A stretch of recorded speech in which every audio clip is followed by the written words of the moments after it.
Hello guys, आज मी काय तर नवीन करायला लागलोय, जे की मला जास्त येत नाही. दरवेळी आई निम्म करते, मी निम्म करतोय, पण यावेळी मी करायला लागलोय. बटाटे सोलून घेतले, आलं लसूण मिरची मिक्सरला फिरवून घेतली.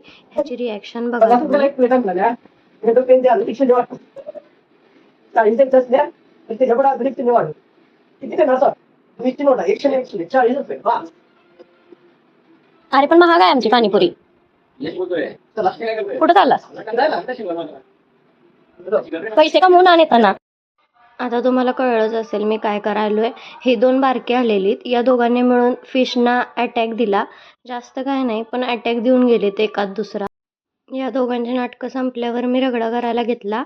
म्हणलं आई गप्पा मारून उठायच्या आधी केलेलं बरं, नाहीतर ती आली आणि माझा पसारा बघितला की किरकिर करणार. मग मी नाचत नाचत जरा काय तर करून घेऊया म्हणून करायला सुरू केलं. काय माहिती का, असलं नवीन काहीतरी करताना मला लय आनंद होतो. साधा स्वयंपाक नाही काही येईना तिकडं, पण मला असलं काहीतरी करताना एवढी एक्साइटमेंट असते. नेक्स्ट लेवल म्हणजे काय तर वेगळंच करीन, पण मी करीन अशी आहे मी. सगळं केलं आणि पसारा एवढा केलाय. माझींचा पारा प्रो लेवलला जाणार आहे आता, आणि तो प्रो लेवलला गेला की त्याची खबर माझ्या दिदीला होणार आहे, बाबांना होणार आहे, ओंकारला होणार आहे, मावशीला होणार आहे. सगळ्यांना ज्याचा फोन येईल त्याला कळणार की मी पसारा केलाय. आणि ह्यानं माझ्या हातची एक्सपेन्सिव्ह पाणीपुरी खाऊन दिवसाचा शेवट केला.